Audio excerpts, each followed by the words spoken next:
नमस्कार दर्शकों, बहुत बहुत स्वागत है। प्राइम एजेंडा लेकर हाजिर है प्राइम न्यूज पर। मैं हूं अमित सिंह। हम कौन हैं, कहां से आए हैं, हमारी पहचान क्या है, हम खुदा को पूजे या भगवान को, इससे क्यों इतना फर्क पड़ता है? ऊपर वाले ने ना तो हवा को अलग अलग रंगों में रंगा, ना ही दरख्तों और पौधों को कौम का चोगा पहनाया। सेना, पुलिस, टीचर्स, डॉक्टर्स और सरकारी सहूलियतों में भी जाति पाति की बू नहीं आती। तो फिर वो कौन लोग हैं जो मंदिर और मस्जिद के अंदर घुसते हैं, मंदिर को मस्जिद और मस्जिद को मंदिर होने का दावा करते हैं? जो जैसा है वैसा क्यों नहीं रह सकता? यूपी के फतेहपुर में ये किसकी साजिश है? कौन है वो जो दो समुदायों में जहर घोलना चाहता है? कैसे मकबरा तोड़ दिया गया और प्रशासन को इसकी भनक तक नहीं लगी? अयोध्या की बाबरी, काशी, ज्ञानवापी, मथुरा की शाही ईदगाह मस्जिद का विवाद कम था क्या, जो इस फहरिस्त में अब अबू नगर के मकबरे का नाम भी शरीक हो गया? नेता, अतिवादी, कथित मौलाना और धर्मगुरु जाति और कौम को एक सधे हुए टूल की तरह इस्तेमाल करते हैं। मौके दर मौके ऐसी घटनाएं कराकर जाति वाले टूल की धार तेज कर दी जाती है। धार की शिकार मासूम जनता होती है। इन दिनों पब्लिक सेंटिमेंट और उनकी तकलीफों की खेती की जाती है। चुनाव या कुछ खास मौकों पर ये फसलें काट दी जाती हैं। फसलों के भूसे से जो बच जाता है, नेता, मौलाना, बिचौली और सो कॉल्ड धर्मगुरु उसका आनंद लेते हैं। फतेहपुर मकबरा विवाद में 10 नामजद हैं और 150 अननोन लोगों के खिलाफ एफआईआर दर्ज की गई है। सबसे पहले प्रशासन को सुनिए कि पता तो चले कि फतेहपुर में असल में हुआ क्या है।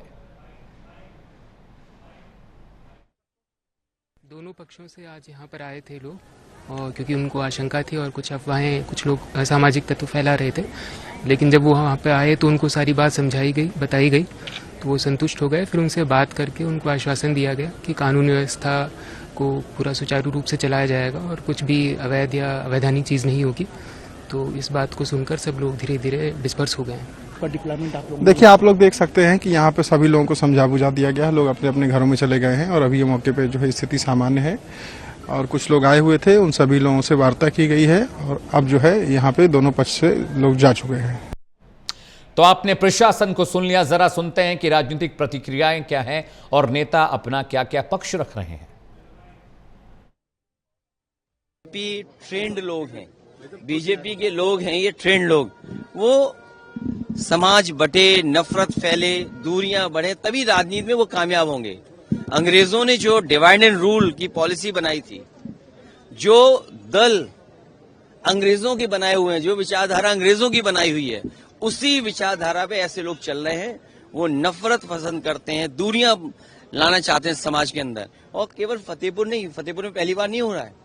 फतेहपुर में एक नौजवान की भी जान ली, जिन्होंने घटना की, कितने दबाव के बाद कार्रवाई हुई है वहां पर। इससे पहले भी कि नक्शा पास नहीं है या कोई इलीगल कंस्ट्रक्शन हो गया है, उस पर एक मस्जिद गिरा दी गई, हेरिटेज मस्जिद। तो ये सरकार का काम करने का तरीका है। समाजवादी पार्टी का एजेंडा केवल शोर शराबा, गुंडागर्दी, अराजकता रहा है। जब जब सदन चलता है हमेशा इस प्रकार की अराजक कार्य करते हैं। संविधान विरोधी करते करते इनके पास कहने को कुछ है नहीं। 17 से लेकर अब तक भारतीय जनता पार्टी की सरकार ने आमूलचूल परिवर्तन लाने का काम किया है। प्रदेश डेवलपमेंट के मोर्चे पर नंबर 1 पर है, लॉ एंड ऑर्डर में नंबर 1 पर है, इंफ्रास्ट्रक्चर में नंबर 1 पर है। और जनता से जुड़े जो सीधे सवाल हैं, पानी, बिजली, सड़क, स्कूल, अस्पताल, सब में नंबर 1 पर लाने का काम भारतीय जनता पार्टी की सरकार ने करके दिखाने का काम। जैसे आप देख रहे हैं, हम लोग भी सदन के अंदर थे, आपने भी बताया, मैंने देखा इस तरह की घटना है। तो निश्चित रूप से पूरी प्रशासनिक फेलुअर है, जिसमें एलआईयू का फेलुअर है, इंटेलिजेंस का फेलुअर है। इस तरह की अगर माहौल वहां उत्माद का था तो निश्चित रूप से वहां पे पहले से प्रशासन तैयार करना चाहिए था। अगर उन्होंने तैयारी नहीं की तो प्रशासन और कानून व्यवस्था पूरी तरह से उत्तर प्रदेश में इस समय फेल है और ये फेलुअर सरकार का है। प्रशासन का काम है, भीड़ ज्यादा है तो ट्रैफिक की व्यवस्था व्यवस्थित कर रहा है प्रशासन, और प्रशासन हम लोगों को रोक नहीं पाएगा। पूजा करने हमारा अधिकार है, हम हिंदू धर्म में पैदा हुए हैं, पूजा करने का अधिकार लेकर पैदा हुए हैं। हमारे अधिकार से कोई हमको वंचित नहीं कर सकता है। और वो हमारा मंदिर है, उस मंदिर को जो नमूने मकबरा बता रहे हैं, उन नमूनों का इलाज करने के लिए आए भीड़ के लिए। मैंने इसके पहले भी लाइव आकर सब बता दिया है कि हमारे ठाकुर द्वारा और मंदिर को, उनके स्वरूप को बिगाड़ने का काम किया गया है। हम मंदिर के स्वरूप को पुनः लाना चाहते हैं। किन लोगों ने बिगाड़ा है उनके ऊपर FIR होनी चाहिए। और कल आह्वान करते मैं फतेहपुर की जनता से आह्वान किया हूं कि एक भारी संख्या में चलकर हम अपने मंदिर में आरती करेंगे, पूजन करेंगे, साफ सफाई करेंगे। यदि किसी प्रकार की कोई गड़बड़ी होती है तो उसका दोषी पुलिस प्रशासन होगा और शासन होगा। तो आपने तस्वीर देख ली, प्रशासन की तासीर भी आपने पढ़ ली और लगातार प्रतिक्रियाएं भी हम पिछले कई घंटों से इस विषय पर आपको दिखा रहे हैं। एक बड़ा पैनल मेरे साथ जुड़ रहा है इस विषय पर चर्चा करने के लिए। स्वागत कीजिए राघवेंद्र सिंह चौहान का, प्रवक्ता है भारतीय जनता पार्टी के। राघवेंद्र जी बहुत बहुत आपका स्वागत है। इसके अलावा मेरे साथ जितेंद्र वर्मा जी हैं, समाजवादी पार्टी के प्रवक्ता है। जितेंद्र भाई बहुत बहुत स्वागत है। शिशिर चतुर्वेदी भी आपको तस्वीरों में दिखाई दे रहे हैं, प्रवक्ता है अखिल भारतीय हिंदू महासभा के। इसके अलावा हाजी नाजिम खान मेरे साथ हैं, प्रवक्ता है मुस्लिम महासभा के। और साथ ही साथ विजय नारायण सिंह जी भी हैं, वरिष्ठ पत्रकार हैं। विजय सर आपका भी कार्यक्रम में बहुत बहुत स्वागत है। सबसे पहला सवाल राघवेंद्र सिंह चौहान मैं आपसे पूछना चाह रहा हूं कि अगर किसी मंदिर मस्जिद को लेकर कोई कंफ्यूजन है तो पहली शिकायत प्रशासन और पुलिस के पास होनी चाहिए। अब बीजेपी के जिला अध्यक्ष लोगों से आह्वान कर रहे हैं कि बड़ी संख्या में पहुंचिए, वहां पर साफ सफाई करनी है। लॉ एंड ऑर्डर सिचुएशन ऐसे ही तो खराब होती है। आप कौन होते हैं अपील करने वाले लोगों से? आप प्रशासन से अपील करिए, कानूनी रास्ता अख्तियार करिए। ये क्या है कि भोपू बजा दिया कि भैया सब लोग वहां पहुंचे झाड़ू पोछा बर्तन करने के लिए। जब कोई विवादित स्थल हो गया, आज वहां पर भगवा झंडा फहराया गया, तोड़फोड़ हुई है, दोनों समुदाय के बीच पत्थरबाजी तनातनी हुई है, प्रशासन पहुंची, पुलिस पीएसी वहां तैनात कर दी गई है, फिर इस तरह की बयानबाजी से मुझे लगता है कि सरकार को बचना चाहिए। राघवेंद्र सिंह चौहान जी धन्यवाद जी। निश्चित रूप से आपका मानना सही है, लेकिन क्या सभी को इससे बचना चाहिए, इस तरीके के धार्मिक उन्माद से? अभी आपने अखिलेश जी को सुना, अभी आपके ही टीवी चैनल पर प्रसारित हो रहा था जी। वो कह रहे थे खाई खड़ी करना और दूरियां बनाना। अरे भाई ये किसने शुरू, ये कौन शुरू करता है, ये कहाँ से आते हैं, ये लोग वहां कहाँ से पहुंचे? देखिए ये इनकी फितरत में है, यही ये करते रहे हैं और जैसे जैसे नजदीक चुनाव आएगा जी ये ऐसा ही करेंगे और इसी तरीके को उन्माद फैलाने के भाषणबाजी करना और उन्माद फैलाना ये इनकी फितरत में है, ये इसी तरीके के कार्य करते हैं। रही बात आप ये कह रहे हैं कि वो ऐसे कहा वैसे कहा, उन्होंने कहा यहाँ कहा वहां कहा। हर एक व्यक्ति को अपनी धार्मिक स्वतंत्रता की इस देश में आजादी है। मैं आपके चैनल पर स्पष्ट रूप से कह रहा हूं कि हर व्यक्ति अपने धर्म का पालन और अपने धर्म का अनुसरण करने के लिए प्रतिबद्ध है। जबरदस्ती उसकी किसी मंदिर को आप किसी मस्जिद में या किसी उसके में तब्दील नहीं कर सकते स्वरूप को। और अगर कुछ भी है उस पर, तो मैं वहीं आ रहा हूं, जो आप पूछना चाहते हैं मैं वहीं आ रहा हूं। तो उस पर पुलिस प्रशासन, अभी पुलिस के अधिकारियों की बात आपने सुनी, पुलिस के अधिकारियों ने क्या कहा, आपने उसको भी अपने चैनल पर चलाया। देखिए ये सारी व्यवस्थाएं बैठकर निपटी जा सकती हैं और सुचारू रूप से प्रदेश को चलाने की जो व्यवस्था महाराज जी ने की है उसी पर हम लोग चलते हैं, उसी पर हम लोग चल रहे हैं। इस तरीके का धार्मिक उन्माद फैलाना ये समाजवादी पार्टी के गुंडों का काम है, वही इस तरीके का कार्य कर सकते हैं, वही कर रहे हैं। समाजवादी पार्टी का काम केवल एक है कि वो अपने को समाजवादी कहते तो हैं, लेकिन अब क्या कहूं, वो लोग समाज को तोड़ने का कार्य कर रहे हैं। निश्चित रूप से वो नमाजवादी हो चुके हैं, तो उनको केवल LPDA, इसका अर्थ उनके समझ में कुछ और होगा। हमारी समझ में यह है कि पारिवारिक डेवलपमेंट अलायंस को वो बढ़ाना चाहते हैं, उत्तर प्रदेश की जनता को नीचा दिखाना चाहते हैं। उत्तर प्रदेश की जनता बहुत नीचा देख चुकी है, अब उत्तर प्रदेश की जनता समझ चुकी है, जान चुकी है। इसी वजह से मैं प्रतिक्रिया ले लेता हूं। मेरे साथ समाजवादी पार्टी के प्रवक्ता भी जितेंद्र वर्मा जी हैं। जितेंद्र जी, ये आखिर कौन लोग हैं जो हिंदू और मुसलमान के बीच की खाई को और गहरा करना चाह रहे हैं? हिंदुओं की तरफ से भी गलतियां हुई हैं, उस मकबरे को लेकर मुस्लिम समुदाय की तरफ से भी गलतियां हुई हैं, प्रशासन वहां पर पहुंचा हुआ है, अभी स्थिति तनावपूर्ण है लेकिन कंट्रोल में है बकौल प्रशासन। बीजेपी आरोप लगा रही है समाजवादी पार्टी के लोग ये दंगा उंगा भड़काने का काम करते हैं, ये सब इन्हीं का काम है।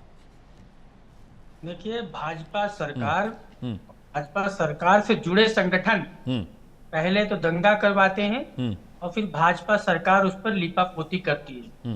भाजपा के सत्ता संरक्षित गुंडे, बजरंग दल, हिंदू युवा वाहिनी, हिंदू महासभा, श्री राम सेना जैसे उपद्रवी संगठन दंगों को अंजाम देते हैं। भाजपा सरकार ऐसे लोगों को मूक सहमति देती है और उनका बचाव करती है। और दंगा कराने में भारतीय जनता पार्टी की सरकार और संगठन के लोगों का पूरा योगदान होता है। पूरा यही लोग प्रायोजित सरकारी दंगा होता है। इस दंगे की हम निंदा करते हैं। जो लोग गए थे वो सभी लोग भारतीय जनता पार्टी से अथवा उनकी विचारधारा से जुड़े हुए लोग थे। आप सोचिए, फतेहपुर में अबू नगर स्थित मकबरा है, 200 साल पुराना मकबरा है, 753 नंबर खतौनी में दर्ज है, लेकिन फिर भी इन भाजपाइयों को आपत्ति है। दरअसल इनको किसी भी तरह से हिंदू मुस्लिम एंगल देना है, मंदिर मस्जिद का एंगल देना है, क्योंकि भारतीय जनता पार्टी के लोग सच्चाई जानने के बाद भी अगर दंगा कराते हैं तो निश्चित तौर पे भारतीय जनता पार्टी के लोग दंगा करने और करवाने के विशेषज्ञ हैं। लेकिन ये आप सोचिए, जब सारी सच्चाई पता थी इनको, उसके बाद भी डंडा, सरिया, असलहे, कटारे लेके ये लोग मकबरा तोड़ने गए थे। ये सब भारतीय जनता पार्टी के लोग थे और पुलिस वहां मूक दर्शक ऐसे खड़ी हुई थी। वीडियोस वायरल हुए हैं, उन दंगाइयों को मकबरे की ओर मूक सहमत देके बढ़ने की पूरी खुली छूट दे दी गई। वो तो वीडियो वायरल हुआ और आला अधिकारियों तक बात पहुंची तो कहीं किसी तरह से स्थिति को, दंगे को, जितेंद्र भाई, सबसे पहले लोकल प्रशासन ही वहां पहुंचा था उपद्रवियों को कंट्रोल करने के लिए। आला अधिकारियों तक जब तक वीडियो पहुंचता, आला अधिकारी जब तक रिएक्ट करते, तब तक वहां पर विषय वस्तु और खराब हो सकती थी। पुलिस ही पहुंची है पहले वहां। सुन लीजिए, अभी आपको दोबारा से कई वीडियो देखने चाहिए, ना हो तो मैं भेज दूंगा, आप डिबेट खत्म होने के बाद देख लेना। आपके सामने सच्चाई आ जाएगी कैसे वो व्यक्ति लाठी लेकर पुलिस की तरफ दौड़ रहा था, लाठी लेकर दूसरे समाज के लोगों की तरफ दौड़ रहा था।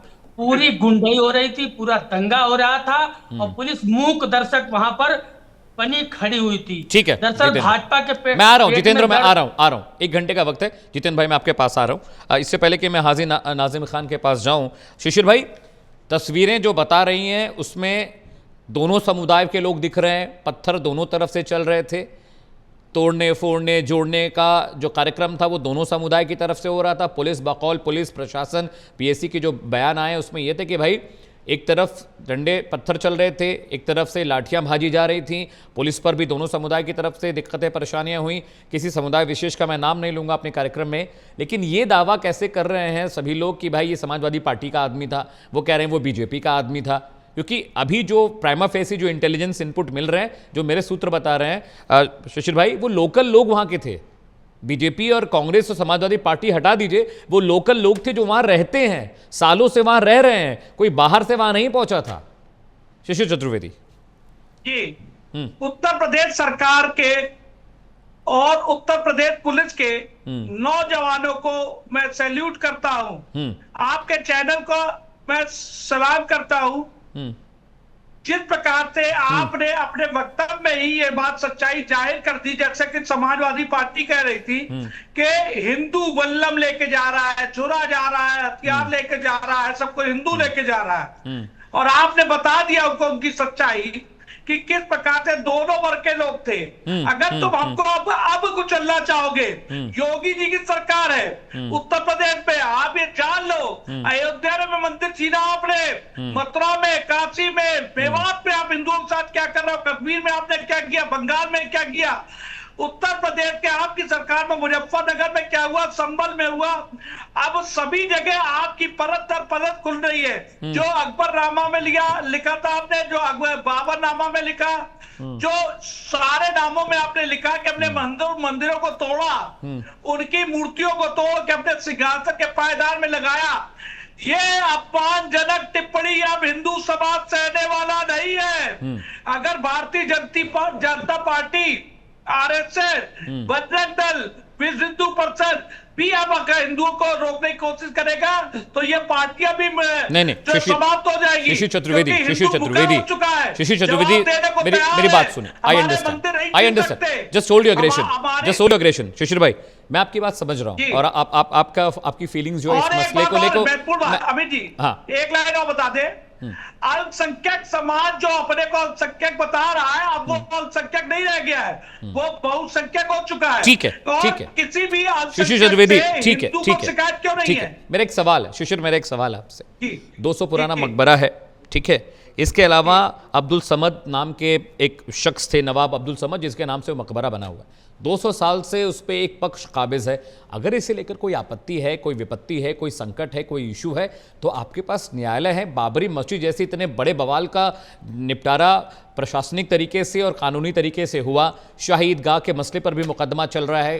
ज्ञानवापी मस्जिद और बाबा काशी विश्वनाथ के कॉरिडोर को लेकर भी मुकदमा चल रहा है। तो ये लीगल तरीका है। लेकिन कोई भी पक्ष हो शिशिर, चाहे वो हिंदू पक्ष हो, चाहे वो मुस्लिम पक्ष हो, लाठी डंडे लेकर पहुंच जाना, भगवा लहरा देना, फिर एक समुदाय वहां पर पत्थरबाजी कर रहा है, मुस्लिम संगठन के लोग भी आमने सामने हो गए, ये सब चीजें माहौल खराब करती हैं। किसी भी शहर का हो, प्रदेश का हो, जिले का हो, इसकी दरकार नहीं थी। कोई आपत्ति विपत्ति संकट है, आप जाइए कानूनी रूप से फैसला करवाइए। ये बाहुबल से कब्जा करने की रणनीति ठीक नहीं लगती, मुझे लग रहा है। ये बिल्कुल सही। अमित जी, आप शायद आपको जानकारी नहीं है, अयोध्या में मैं पक्षकार था, मथुरा में, काशी में मैं पक्षकार हूँ, संभल में मैं पक्षकार बनने जा रहा हूँ, लखनऊ के लजपत टीला में लड़ाई में मैं हूँ पक्षकार में, हम लोग एडवोकेट भी उसमें। तो ये सारी लड़ाई, चाहे मेवात की हो, ताजमहल की हो, कुतुब मीनार, सब में हम लोग कहीं ना कहीं हम लोग इन्वॉल्व है उसमें। अब यहाँ की बात, मैं उत्तर प्रदेश के सनातन भी भाइयों से, मुस्लिम भाइयों से अपील करता हूँ कि धैर्य बना के रखें, और अपने हिंदू भाइयों से कहना चाहता हूँ कि आप आइए, हमसे जुड़िए। हमारे गुरुजी हरिशंकर जैन जी, विष्णु शंकर जैन, हम लोग सब लोग बैठ करके हम लोग इस बार एक याचिका दाखिल करके ये न्याय दिलाएंगे। अब आते दूसरे पक्ष से बात करने। आप बताइए कि इस्लाम के अंदर, कुरान के अंदर पक्की मजारे बनाने का कहीं नहीं कहा गया है, कहीं पर मस्जिद बनाने को नहीं कहा गया है, कहीं पर लाउड स्पीकर लगाने को नहीं कहा गया है। पक्की मजारे तो कहीं पे भी नहीं। मोहम्मद साहब की पक्की मजार आप बता दीजिए। वो तो ये तो सारा काम इस्लाम के विरुद्ध है। ये तो इस्लाम के विरुद्ध काम कर रहे हैं। ठीक है, अगर हिंदूवादी संगठन जाके उसको हटा रहे तो ठीक है। शिशिर भाई, मैं आ रहा हूं, बहुत वक्त है, 1 घंटे की डिबेट है, बहुत वक्त है। हाजी नाजिम मेरे साथ हैं, उनसे भी थोड़ा सवाल जवाब कर लेते हैं। नाजिम साहब को स्क्रीन पर लाइए। आप मुस्लिम महासभा के प्रवक्ता हैं और मैं ये समझना चाह रहा हूं आपसे नाजिम खान कि जो तस्वीर, जो हालत हाजरा देखने को मिला अबू नगर के उस मकबरे पर, उसके लिहाज से पहला तो ये मैं चाहता हूं कि आपकी क्या प्रतिक्रिया है। दूसरा कि अगर एक समुदाय वहां पर कुछ गलत कर रहा है तो प्रशासन के पास जाइए, लीगल रेमेडीज अख्तियार करिए। आप लोग भी, आपके संगठनों पे भी आरोप लग रहा है कि आप लोग भी वहां पहुंच गए थे लाठी डंडा लेके।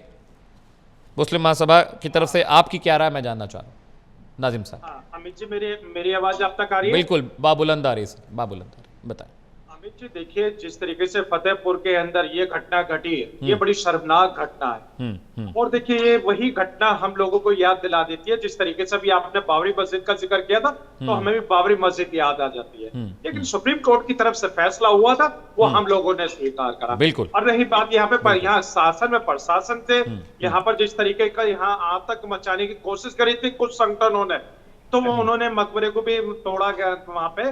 तो मैं, देखिए, उत्तर प्रदेश के मुख्यमंत्री हैं आदित्यनाथ योगी जी से अपील करता हूं कि ऐसे संगठनों को तत्काल बैन कर देना चाहिए और उन पे सख्त से सख्त कार्रवाई होनी चाहिए, क्योंकि इन लोगों ने सौहार्द बिगाड़ने की कोशिश करी है। उत्तर प्रदेश की जो फिजा, जो खुश मिजाज है, उस कहीं ना कहीं फिजा को इन्होंने खराब करने की कोशिश करी है। और रही बात ये जो अभी, हाँ अमित जी, एक बात बड़ी इंपॉर्टेंट आ रही थी, जो ये कह रहे थे कि भाई देखिए वहां ताजमहल को भी तेजो महल बता रहे थे, पिटीशन डालने की बात हो रही थी। तो मैं इनको एक बात बता दो, मुल्क के वजीर आजम जब विदेशों में जाते हैं तो क्या कहते हैं कि मैं बुद्ध की धरती से आया हूँ, यानी कि उनका जो शब्द होते हैं वो कहते हैं कि बुद्ध की धरती से आया हूँ। भाई हम लोग भी मानते हैं कि बुद्ध की धरती है भारत जो है, लेकिन जब सर्वे हुआ तो सोमनाथ का मंदिर का जब सर्वे हुआ तो वहां पे आपने देखा होगा, जब ASI की रिपोर्ट में क्या आया था कि ये जो अवशेष निकल के आए हैं, ये बुद्ध के मंदिर के ऊपर मंदिर बनाया गया। मैं नहीं कह रहा हूँ ये ASI की अपनी रिपोर्ट है।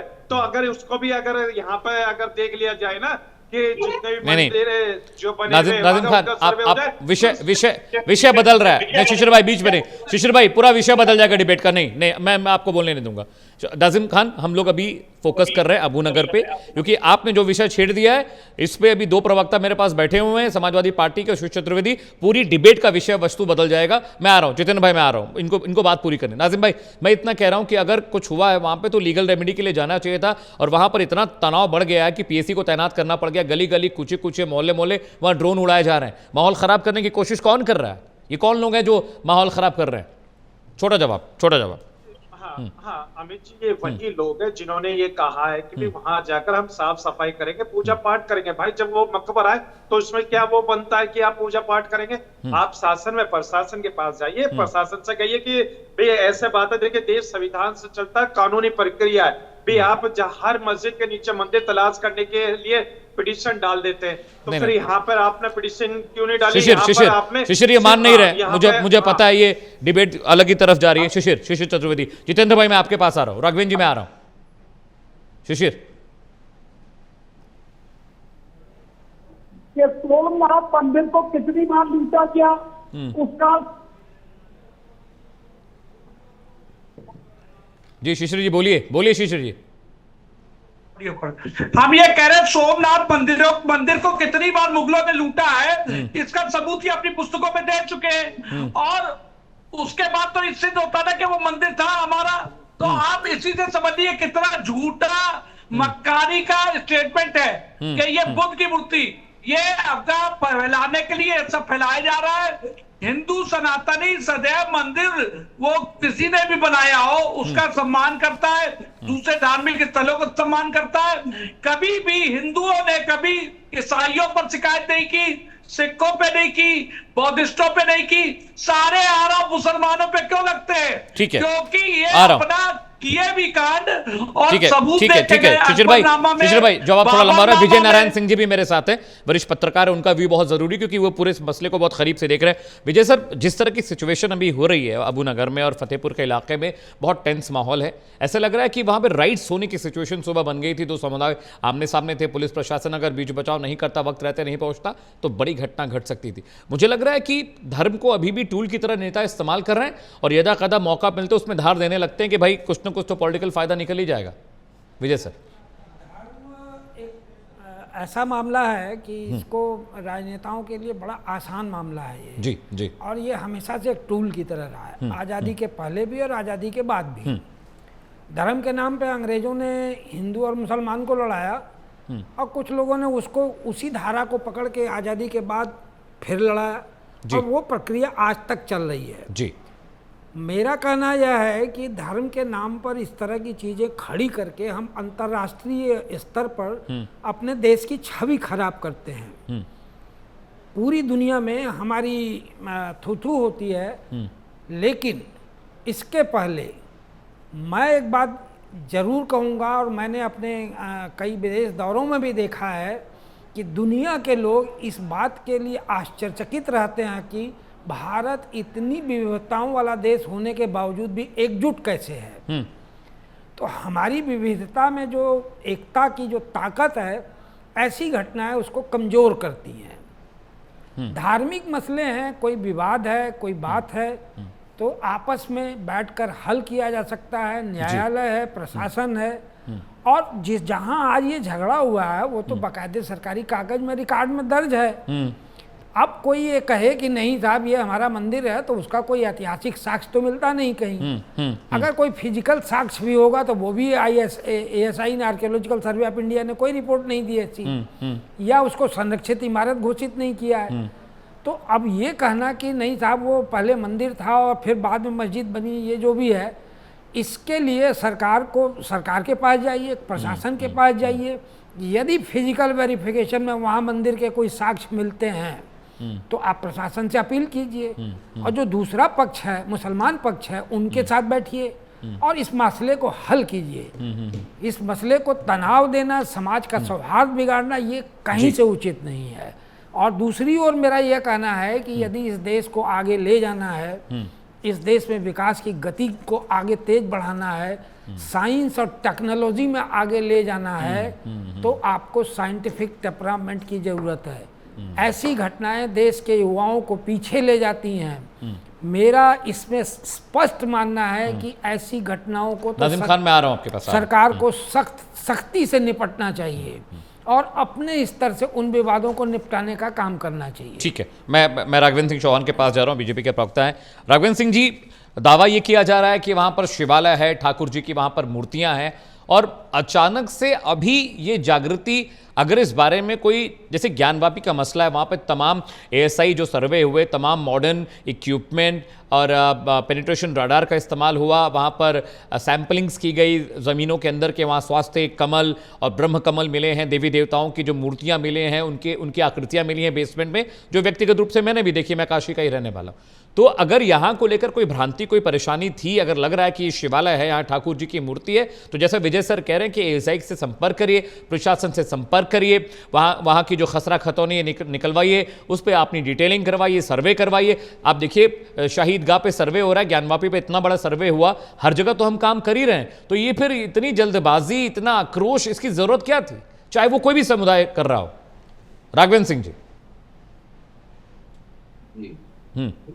अभी आप समाजवादी पार्टी के प्रवक्ता को सुन रहे थे। जी राघवेंद्र जी। उन्होंने ये नहीं कहा, उन्होंने कहा बजरंग दल को बैंड कर देना चाहिए, इसको बैंड कर देना चाहिए, सारे नाम गिना डाले, लेकिन उनके मुंह से ये नहीं निकला कि सिमी को भी बैंड करना चाहिए और मुस्लिम लीग जैसे भयावह संगठनों को भी बैंड करना चाहिए। अरे भाई, आज ये बुद्ध की धरती है, अभी मौलाना कह रहे थे, जो भी आपके चैनल पर जुड़े हुए, अरे भाई बुद्ध की धरती है तो बुद्ध कौन थे? क्या आप क्या भेद पैदा करना चाहते हो? आपके मन में क्या है? आप क्या हिंदुस्तान को कितना समझते हो? हिंदुस्तान में रह करके हिंदुस्तान की ही मुखालफत करना चाहते हो? हिंदुस्तान में रहकर ही हिंदुस्तान की खिलाफत करते हो? आप कहाँ जा रहे हो? आप जहां पर खाते हो वहीं छेद करने की आपकी आदत है। कम से कम उत्तर प्रदेश में, सुन लीजिए, कम से कम उत्तर प्रदेश में ये नहीं चलेगा मीठा मीठा गप और कड़वा कड़वा थू। ये उत्तर प्रदेश की सरकार बाबा योगी आदित्यनाथ की डबल इंजन की सरकार है, जो कि मोदी जी की सरपरस्ती में चलती है। इस तरीके का कोई भयावह कुकृत्य हम इन भयावह हाथों से नहीं होने देंगे। उस पर तुरंत काबू किया जाएगा और उसको तुरंत कुचला जाएगा। निश्चित रूप से हमारे भावनाओं को आहत करने का जो भी प्रयास करेगा, उसकी भावनाओं को ध्यान में रखते हुए, मैं शब्द को इस्तेमाल कर रहा हूं, भावनाओं को ध्यान में रखते हुए, किसी की भावनाओं को हिंदू आहत नहीं करता। हिंदू कभी आतंकवादी नहीं होता, हिंदू कभी आतंक का पर्याय बनने की कोशिश नहीं करता।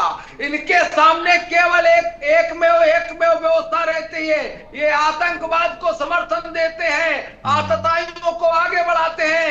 देश की छवि धूमिल करने का कार्य निश्चित रूप से यही लोग करते हैं। इसीलिए अपने जब मुंह की खा जाते हैं तो इसके बाद फिर ये वापस आकर के उसको अल्पसंख्यक रूप देते हैं। अरे भाई, अल्पसंख्यकों की आ रहा हूं जितेंद्र जी आपके पास यार। पाकिस्तान में भी तो देखिए, पाकिस्तान में हिंदू अल्पसंख्यक था, क्या हाल हुआ? बांग्लादेश में हिंदू अल्पसंख्यक था, कितना बचा? अगर हमारे भारतवर्ष में हिंदू है तो हिंदू अल्पसंख्यकों की रक्षा करना भी जानता है। हमारे योगी आदित्यनाथ जी ने साफ कहा था कि जितना सुरक्षित मुस्लिम भाई हमारे प्रदेश में और हमारे देश में, पूरे संसार में कहीं सुरक्षित। ठीक है, जवाब ले लेते हैं राघवेंद्र सिंह जी, जवाब ले लेते हैं। जितेंद्र वर्मा, आपका काउंटर है। जितेंद्र वर्मा। देखिए, भाजपाइयों, भाजपा से जुड़े संगठनों की रोजी रोटी और चंदा और सैलरी मस्जिद के सामने नृत्य करने से ही आती है। तुम्हारी सिमी और मुस्लिम लीग से चलती है क्या? और साथ अरे तुम्हारी क्या मुस्लिम लीग और सिमी से चलती है? अरे सुनो तो भैया, क्या होता है? तुम्हारी मुस्लिम लीग मुस्लिम अरे लीग चुप से हो जाओ और भैया। सिमी से अरे चलती है। अभी आप तुम्हारी बोल लेना, रोटी अभी बोल रोटी लेना, तुम्हारा नेता, अभी बोल लेना, तुम्हारे अभी बोल नेता लेना। नेता के मुगलों स्पष्ट के वाक्य है। वंशज तो देश लोकसभा में में है कहा नहीं। था उन्होंने लेकिन कि हम अंग्रेजों मुस्लिमों के के तो हैं फक्र के साथ हैं। वो तुम्हारा नेता भाजपा और संघ के रूप में है। अपनी बारी पे बोलिएगा भाई, हम आपकी बारी पे नहीं बोलेंगे, ठीक है? आप अपनी बारी पे बोलिए। तो भाजपा और भाजपाइयों की रोजी रोटी और सैलरी और चंदा मस्जिद के सामने नृत्य करने से ही आता है, और वोटों की खेती भी इससे कुछ अच्छी कर लेते हैं। बाकी डिम्पल यादव गई थी, डिम्पल यादव गई थी वहां, यही करने गई थी हमें लगता। जिस भाषा का इस्तेमाल कर रहे हो डिम्पल यादव यही करने गई थी। मौलाना ने अवकाश बता दी, मौलाना ने अवकाश बता दी, डिम्पल यादव यही करने गई थी वहां। अरे चुप रहो, मौलाना से तुम्हारे बहनें ब्याह देते हो तब नहीं बोलते हो? अरे नीचता पे मत उतरो, नीचता पे मत उतरो, नीचता पे मत उतरो। जो तुम कहते हो कि मस्जिद के सामने नृत्य करने गए थे, किस तरीके के नीचता के शब्दों का इस्तेमाल करते हो? तुम्हारा नेता नीच है, उसी नीचता का इस्तेमाल करते हो, नीचता का इस्तेमाल करते हो, नीचता का इस्तेमाल करते रहोगे। तुम लोग नीचता में कहीं तक गिर सकते हो। तुम्हारा दमाद है शहनवाज हुसैन, तुम्हारा दमाद है। अरे तुम्हारी इज्जत हो गई, तुम्हारी मस्जिद के अंदर इज्जत हो गई। तुम बात करोगे, तुम लोग अरे बदतमीज आदमी, अरे बदतमीज आदमी, तमीज से बात करो। तुम बदतमीज आदमी बदतमीज दल के हो, तुम बदतमीज आदमी बदतमीज दल के हो, और बदतमीजी की बात करना जानते हो, लेकिन हम बदतमीजी को जवाब देना भी जानते हैं। वो मौलाना ने तुम्हारी औकात को बता दिया कि तुम्हारी औकात क्या है। उस मौलाना ने तुम्हारी औकात को बता दिया, तुम्हारे नेता की और तुम्हारी औकात बता दी। उस मौलाना को एक भी शब्द तुम्हारे अखिलेश यादव ने नहीं बोला, और न बोलेगा, न बोला है न वो बोलेगा। एक भी शब्द तुम्हारा, एक भी शब्द तुम्हारे तुमने मौलाना के खिलाफ नहीं बोला, ना तुम बोल सकते हो, ना तुम बोलने की जरूरत कर सकते हो, क्योंकि तुम लोग एक नपुंसक व्यवस्था से हो, तुम लोग एक नपुंसक व्यवस्था से हो, नपुंसकता से भरे हुए हो। राघवेंद्र सिंह जी,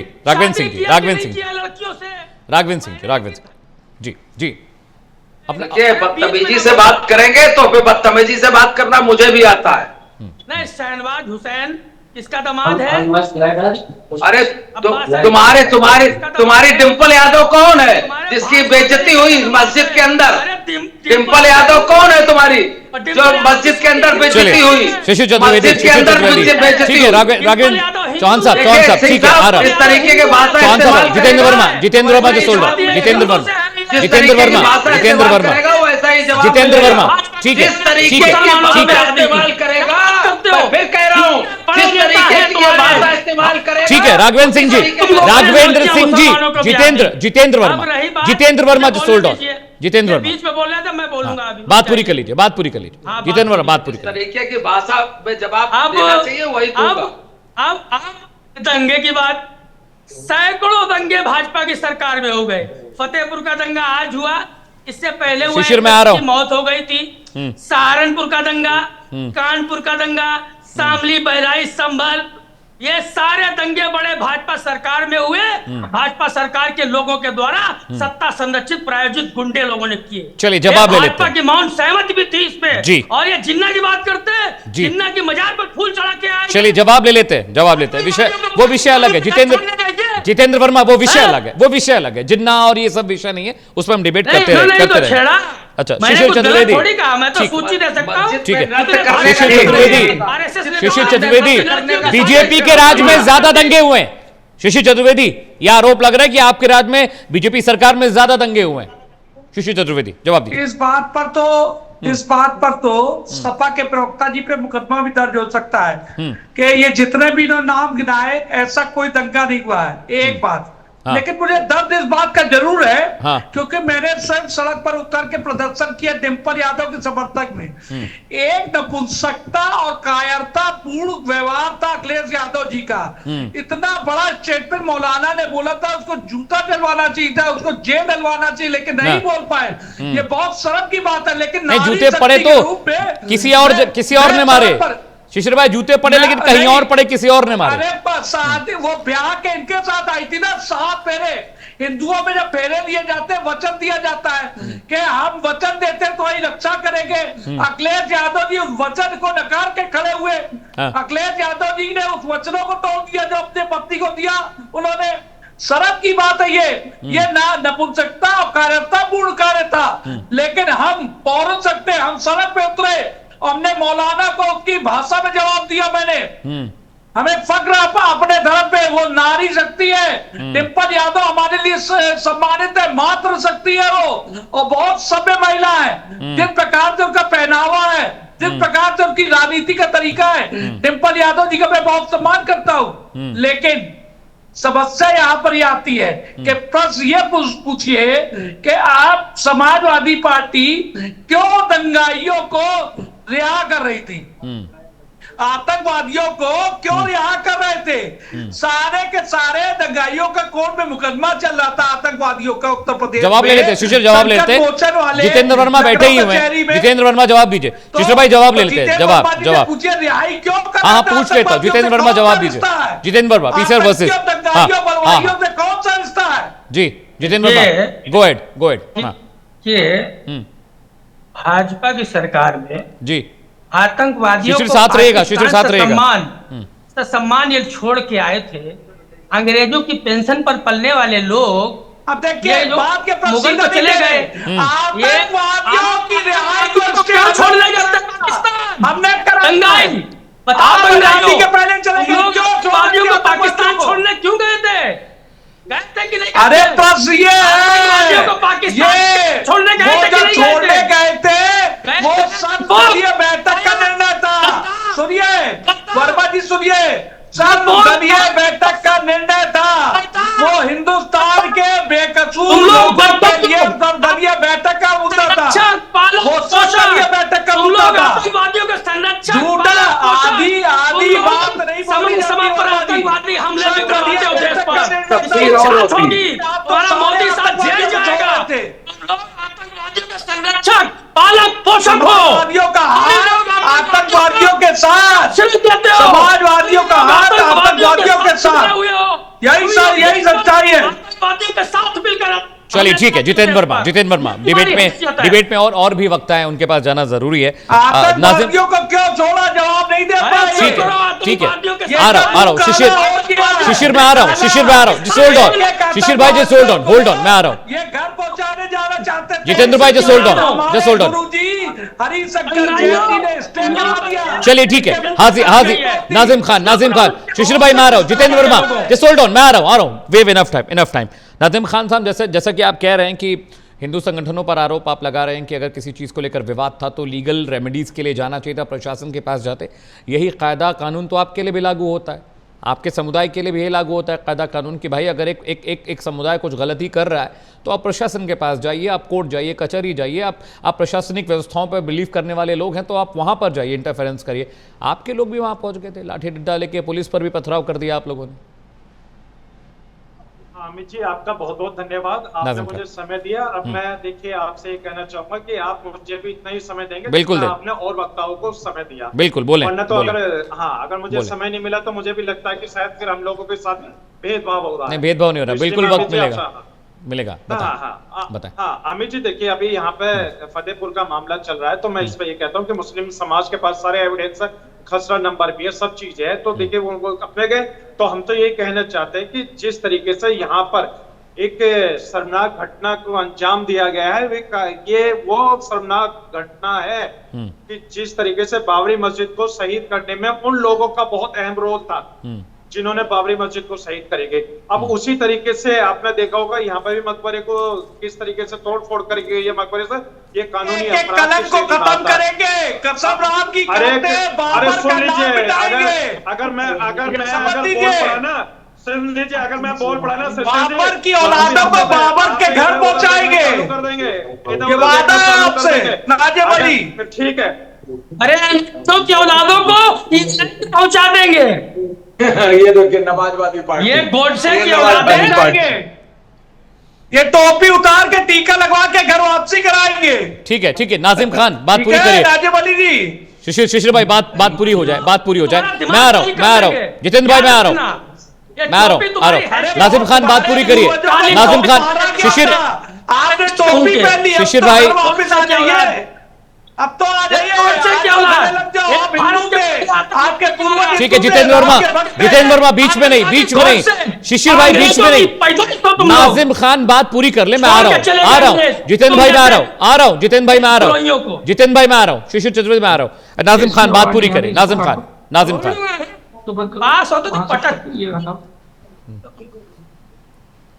नाजिम खान बात पूरी करिए। नाजिम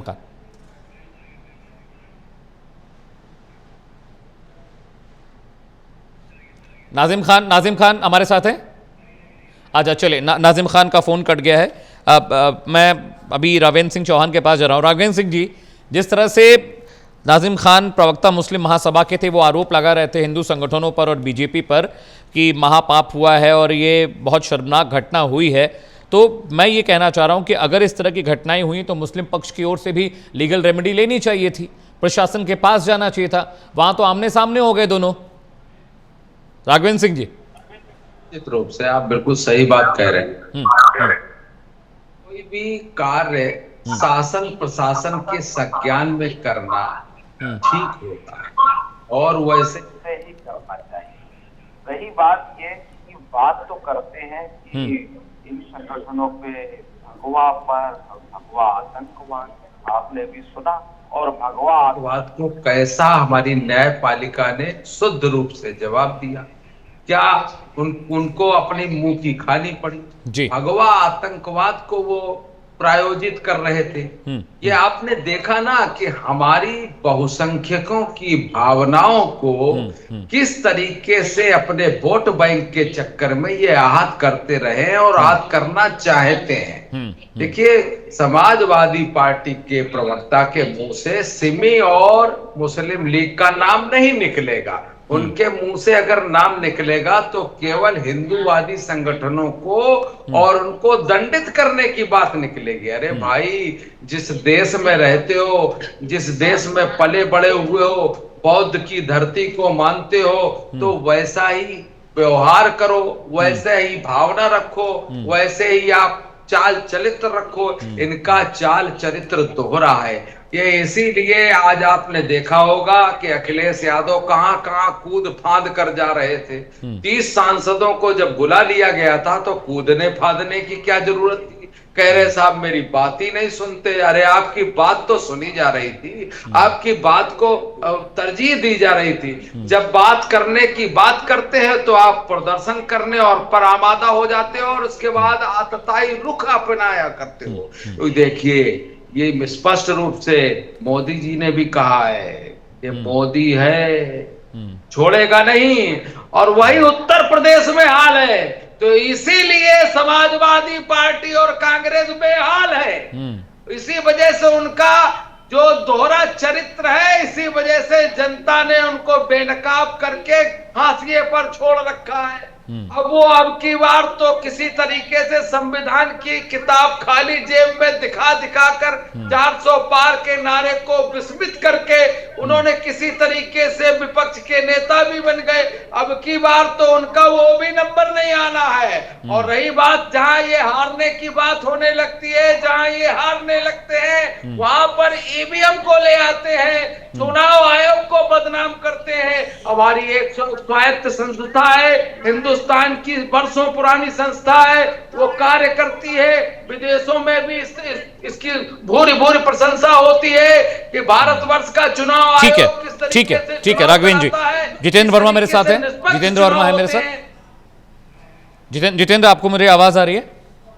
जी जितेंद्र भाई, जो जितने गंभीर आरोप बीजेपी के प्रवक्ता लगा रहे हैं राघवेंद्र सिंह चौहान कि वहां पर जो हुआ, फतेहपुर में जो कुछ हुआ, उससे एक मैसेज तो बहुत ही खराब गया। पहला मैसेज ये कि यूपी में जो लॉ एंड ऑर्डर सिचुएशन है उसमें कहीं ना कहीं मिस जरूर हुआ है कि भीड़ वहां पर पहुंच जाती है, तोड़फोड़ शुरू हो जाती है। प्रशासन को वहां पहले से मौजूद क्यों नहीं थी? लोकल इंटेलिजेंस का बहुत बड़ा फेल्योर का मामला है ये जितेंद्र, इसमें कोई दो राय नहीं। देखिए, सरकार की असफलता है, फेल्यूर है। हाँ। और क्या सरकार की असफलता फेल्यूर कहें? सरकार स्वयं जब मूक दर्शक बन के देखती है और सरकारी नुमाइंदे वहां खड़े होके देखते हैं और दंगा हो रहा है और दंगा प्रायोजित है, दंगा करवाया जा रहा है, राजनीतिक लाभ नुकसान के लिए इस तरह के दंगे भाजपा करती आई है। दंगा करना ही इनकी मुख्य पूंजी है, मंदिर मस्जिद करना ही इनकी मुख्य पूंजी है। और ये क्या मस्जिद मंदिर की बात करेंगे? बनारस और अयोध्या में हजारों वर्ष पुराने मंदिर नहीं, दंगे के आरोप तो आपकी पार्टी पे भी लगे जितेंद्र भाई, इससे तो नकार नहीं सकते ना, पार्टी पे तो आपके भी आरोप लगे दंगा कराने के। इन लोगों ने हजारों मंदिर तोड़ दिए जी, सोचिए आप। और ये हिंदू मंदिर की बात कर रहे हैं, हजारों मंदिर तोड़ दिए। मोदी और भाई मोदी है, मिट जाएगा। हाँ। अब ये आ गया है। अब देखो कैसे हम लोग चुनाव को शिशिर चतुर्वेदी सरकार को फिट करते हैं। अच्छा। और जिसके अंदर क्षमता है वही आंदोलन करेगा। चलिए जवाब ले लेते हैं। क्षमता वही संघर्ष करेगा। जवाब ले लेते हैं। गुलाम आयोग को अगर लाइन पे न ला दिया, गुलाम आयोग सुनिए जी 10 सेकंड, हमें तो जगदीप धनखड़ जी की बड़ी चिंता हो, सत्यपाल मलिक की तरह कहीं खबर ना आ जाए, कहीं दिख नहीं रहे हो। हमारे एक वरिष्ठ अधिवक्ता कपिल सिब्बल जी ने भी ये मांग उठाई है, जगदीप धनखड़ जी दिख नहीं रहे, कहीं वो जज लोया की तरह ना हो जाए। ये सरकार सत्ता के लिए कुछ भी कर सकती है। नहीं। ये वोटों की चोरी नहीं, डकैती हुई थी। जब भेद खुल गया इन लोगों का देश के सामने, जनता के सामने, जवाब ले लेते हैं।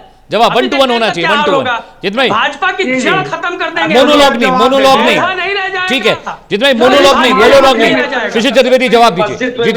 शिशिर हो जाए वो सह सकते हैं, शिशिर मस्जिद में भी बेइज्जती हो जाए तो भी सह सकते हैं। जी के समाजवादी नेताजी प्रवक्ता जी के बात पे इतना जरूर कहा जा सकता है कि ये यहाँ पर हम विचार रखने आते हैं। ये लाफ्टर शो नहीं चल रहा है कि आप आए बाएं साएं दाएं जो भी चाहे बोलने सके लोग हंसाने आए हो भाई।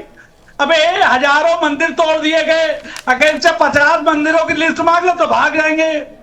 अब दूसरी पांच जब मोदी जी आए देश में तो इनके जैसे विपक्ष के लोग कहते थे अरे गुजरात का कातिल आ गया, गुजरात का कातिल आ गया, इसको भगाओ यहाँ से, बहुत खतरनाक है, पाकिस्तान तर्रा रहा था।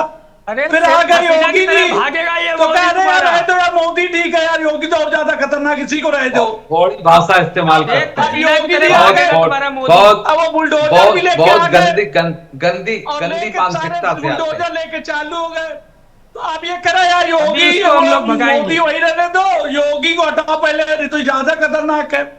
अब इनका दर्द ये है कि चैनल से ही गायब हो जाओगे, अब उनसे आगे योगी गायब हो जाएगा सत्ता से 27 में। अब योगी से खतरनाक आदमी बैठे हुए वेटिंग में, मोदी रिटायरमेंट होंगे, योगी दिल्ली पहुंचेंगे, उत्तर प्रदेश में तीसरा योगी पैदा हो जाएगा और रहेगी ना ऊपर टोपी ना रहेगा नीचे पैजामा। ठीक है, अगर आतंकवादियों को छोड़ोगे वर्मा जी, आतंकवादियों को बढ़िया मिलते हैं सरकार में, छोटे छोटे दंगे दिख रहे हैं, आतंकवादियों को पालते छाती पे कूद के बाबर की औलादों को उनकी मंजिल तक छोड़ जाएगा और बाबर की मजाक वहां भी नहीं बनी है और मजाक उनके बैग में अटैची में भर के भेजेंगे। हमला एक सिपाही नहीं था आपका, मजार है, मस्जिद है, क्योंकि हमला आतंकवादी तुम्ही लोगों ने करवाया, कुरान के अंदर तुम्ही लोगों ने पहलगाम में हमला करवाया, नमाज लोग के आतंकवादी भी सेट है, कुरान के अंदर लिखा हुआ पालने वाले लोग हो। ठीक है, एक रिएक्शन, एक ज्यादा वक्त नहीं बचा, ज्यादा वक्त शिशिर भाई, राघवेंद्र सिंह चौहान एक रिएक्शन आपका, उसके बाद विजय सर के पास जाऊंगा।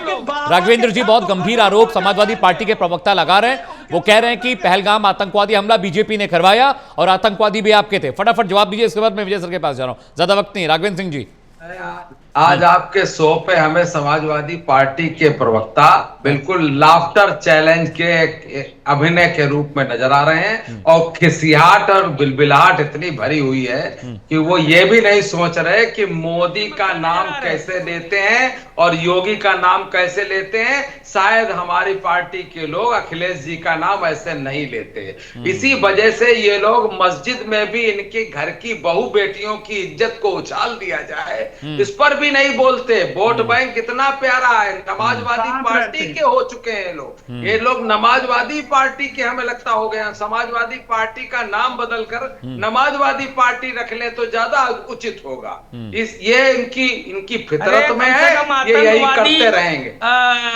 विचारों वाली पार्टी के समर्थक तो नहीं है, समाजवादी है ना। समाजवादी तो नमाजवादी चाचा मामा भैया सब सांसद यही समाजवाद है। आतंकवादियों से हमला करवाते हो, विधायक सांसद बन गया पहलगाम में लोगों की समाजवाद करवाई। अरे परिवारवादी हो, सुरक्षा का जवान ना होना बिल्कुल तस्दीक करता है। हमारे मोदी साहब की जांच होगी। चलिए ठीक है, रुकिए just hold on. Vijay sir बड़ा गंभीर विषय है।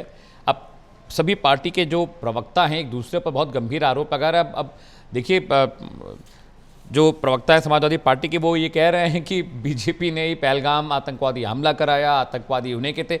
इस तरह के बयानों से पब्लिक डोमेन में मैसेज बहुत गलत जाता है ना विजय सर? नेताओं के लिए ये सबसे बड़ी दिक्कत है कि वो अपनी सुविधा के अनुसार कुछ भी बोल सकते हैं और बोलते रहते हैं। मैं तो जनता को कहूँगा कि वो उसको ये ध्यान देने की जरूरत है कि उसकी आने वाली पीढ़ियाँ, उनकी संतानें और ये समाज उसको एक सकारात्मक दिशा में लेके जाए। सबसे बड़ी दिक्कत यह है कि नेताओं के लिए कुछ भी बोलना इतना आसान है कि आप समझ नहीं सकते।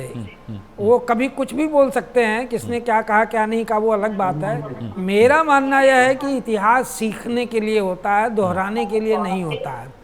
इस इतिहास में मंदिर तोड़ने के, बौद्ध विहार तोड़ने के, मस्जिद तोड़ने के, मस्जिद तोड़कर मंदिर बनाने के और इसकी तमाम घटनाएं पूरी फहरिस्त है। मैं आ रहा हूं जितेंद्र भाई, मैं आ रहा हूं। इसलिए उन मुद्दों को, गड़े मुद्दों को, मुर्दों को उखाड़ना कहीं से भी देश हित में नहीं है। ठीक है विजय सर, मेरे पास आखिरी 1 मिनट बचा, 30 सेकंड। जितेंद्र जी 30 सेकंड, हाँ क्लोजिंग आपसे ले रहे। मैं आ रहा हूँ शिशिर भाई, आपके पास भी आ रहा हूँ। 30 सेकंड। हर मुद्दे पर ये भाजपा सरकार असफल हो चुकी है।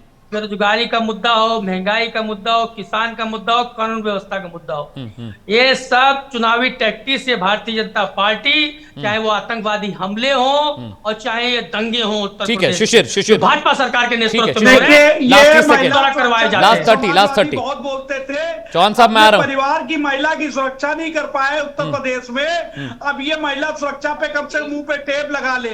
गरीबी मिटाने की बात करते थे, 24 हजार के स्क्वायर फीट के 5 बंगले एक सड़क पे बना लिया, ले गरीबी मिटाने की बात ना करे। भ्रष्टाचार की बात करने वाले उसके इनके ऊपर मुकदमे चल रहे हैं, उस पे बात ना करे।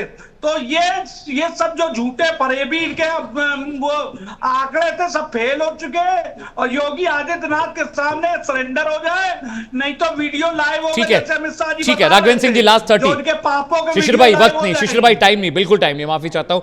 चौहान साहब लास्ट 30, चौहान साहब क्लोजिंग। एक तुलसीदास जी की चौपाई कहकर मैं खत्म करना चाहूंगा जी कि जाकी रही भावना जैसी, प्रभु मूर्ति देखी तिन तैसी। जब विचारों में गंध और अर्ध नग्नता है तो वही उनको दिखता है, इसीलिए वो नमाजवादी पार्टी के नुमाइंदे बनते हैं। चलिए बहुत बहुत शुक्रिया आप तमाम मेहमानों का। विजय सर आपका बहुत बहुत शुक्रिया स्टूडियो आने के लिए। रघुवीर सिंह जी बहुत बहुत शुक्रिया डिबेट का हिस्सा बनने के लिए। इसके अलावा शिशिर भाई आपका बहुत बहुत धन्यवाद। हाजिर नाजिम खान बीच में डिबेट छोड़कर चले गए थे। देखिए दंगे फसाद और इस तरह की जो प्रवृत्तियां हैं प्रशासन उसे हैंडल करता है, सरकार उसे ठीक करने का दावा करती है, लेकिन प्रभावित सबसे पहले कौन होता है? जो पहली पंक्ति में खड़ा है, यानी हम और आप। स्वयं से चेतिए, कोशिश करिए ऐसी नौबत, ऐसी सिचुएशन ना आने पाए। रुक रहे थोड़े से ब्रेक के लिए, कहीं जाएगा नहीं। प्राइम न्यूज़ पर खबरों का सिलसिला मुसलसल लगातार जारी।